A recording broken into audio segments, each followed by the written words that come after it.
And welcome to my channel InfoSec Nerds. In our video today we're going to be looking at business continuity dealing with the COVID-19 pandemic.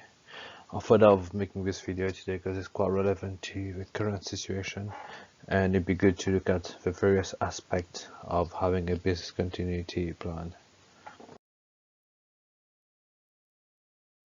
What is business continuity plan?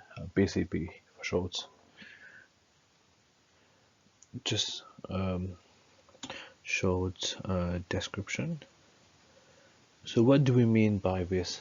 It's basically a documented process an organization will have in place in the event of a disaster, and this means that the organization will try to minimize disruption in the day-to-day running of a business, and also requires special measures to be put in place.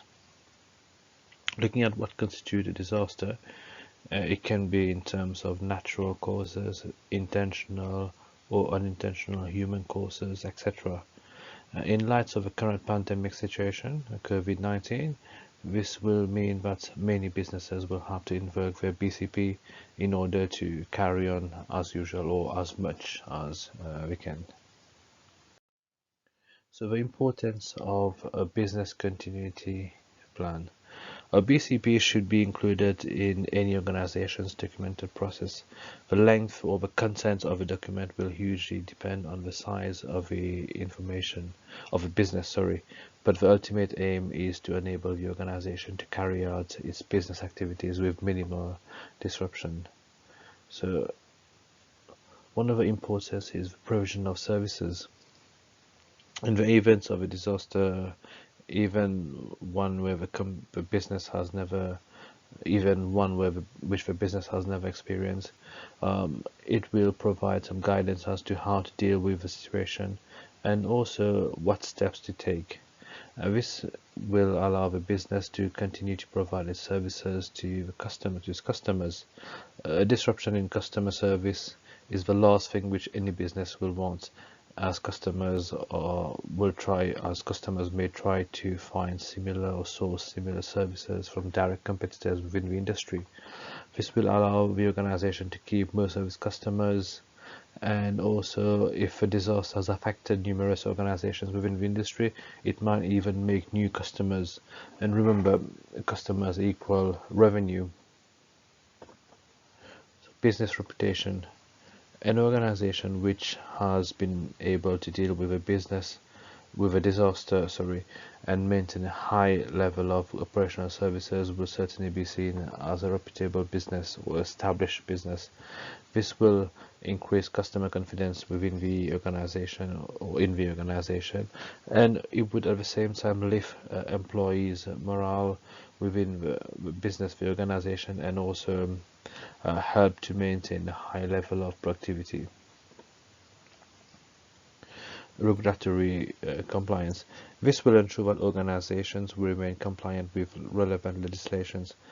Having a BCP is also a legal requirement in certain industries. We're just going to look at a couple of legislations which impose the requirement to have a BCP for businesses. First, we're going to look at the EU GDPR and the Data Protection Act 2018. Business continuity and data availability are essential parts of the EU GDPR and the Data Protection Act 2018. Businesses should be compliant with the security standards where data, especially personal data, are being held, and this includes having a disaster recovery facility as well. The other piece of legislation we're going to look at would be the NIS directive, which is the directive on security of network and information system. The NIS directive was adopted by the European Parliament in July 2016 and entered into force in August 2016. Member states had to transpose the directive into their national legislation by May 2018 and identify operators of essential services by November 2018. What this means is that the member states are under a legal requirement to have in place or invoke existing measures to boost cyber security. For example, having a computer security incident response team. It will basically create a culture or maintain a culture of security, information security within an organization, relying on information and communication technology. We're just going to look at some frameworks available for business continuity. Um, Business continuity is part of most security frameworks we've got.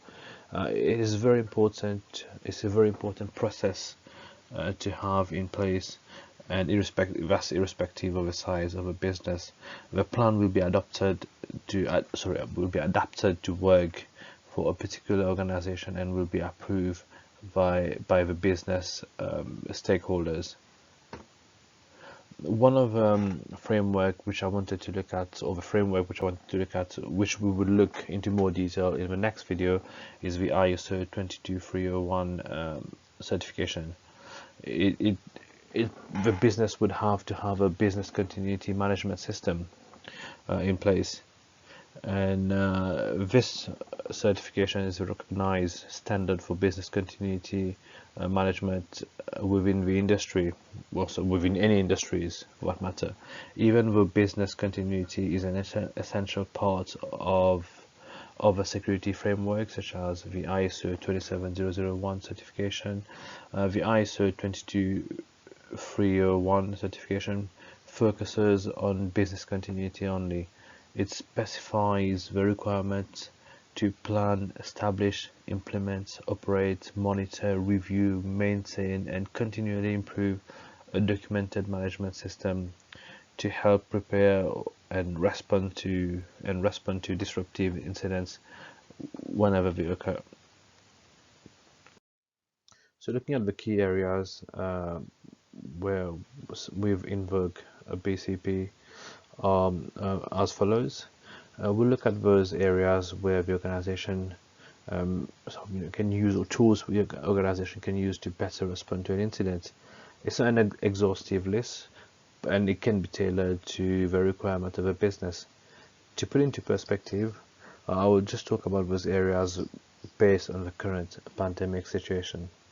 So having a VPN, a virtual private network in place. With the current situation, the government has advised businesses to allow their employees to work from home where possible. So this will considerably reduce the spread of the virus and put less strain on our healthcare system, and most importantly, save lives. So a VPN would allow employees to connect to the business network and allow employees to carry on their day-to-day business activities with minimal disruption.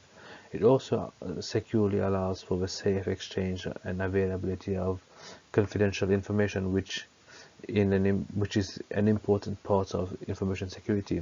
If you've seen my previous video of last week, I've talked about CIE, which is confidentiality, integrity, and availability of information, which are main components of any security frameworks. So employees and anyone having remote access to the company's IT system will need to be trained on how to properly do so, just to avoid data breaches. As I mentioned, you can check out my previous video on this subject. So the next key area I wanted to look into is business communications. During a pandemic situation, communication is very important, be it with key business stakeholders, employees, customers, suppliers, etc. Nowadays we're using a lot of emails, video conferencing platforms, and VoIP telephones as a means of communication for most businesses are using those tools available. And this method of communication have to have the correct information security safeguards in place in order to avoid data incidents. Cyber criminals are always on the lookout for weaknesses within an organization's IT infrastructure, and we look at ways how to hack into the system. So a simple example I would give is if we've got a poor IT infrastructure or safeguards around our email or a company's email, this would allow cyber attackers to gain access to confidential business and also personal information. So data security. In the event of a pandemic, where a BCP has been invoked, the organization will have some time to prepare its employees to work from home or work remotely. So this means that the relevant data used in the performance of day-to-day work has to be made available to employees to be able to carry on their day-to-day work. This has to be done with the appropriate measures or safeguards in place, as the data will be accessed outside the office, which normally the office is a more secure environment. This arrangement is likely to last for months, so a quick fix or temporary quick fix solution won't do it. We have to have a proper system in place, and laptops and workstations which are being used to access data will have to be encrypted. One important thing to point out also is that there has to be a right balance in terms of what is practically achievable within the business. You don't want to have stringent information security policies in place, which makes it difficult to follow and makes it difficult for employees to carry out their day-to-day work. This would further be discussed in a risk assessment meeting. Another point I wanted to mention is any workstation used at home would also have to have an up-to-date antivirus. It's just that home internet are usually more vulnerable to being attacked than company internet. The last point I wanted to look into is the responsibilities of the management when a BCP has been invoked. The BCP should clearly state what the responsibilities are of senior management, and in the event where a plan has been invoked, there should be clear guidelines as to who's in charge of what in such an event. Certain roles and responsibilities which are not usually needed in a normal situation will have to be implemented and monitored by senior management.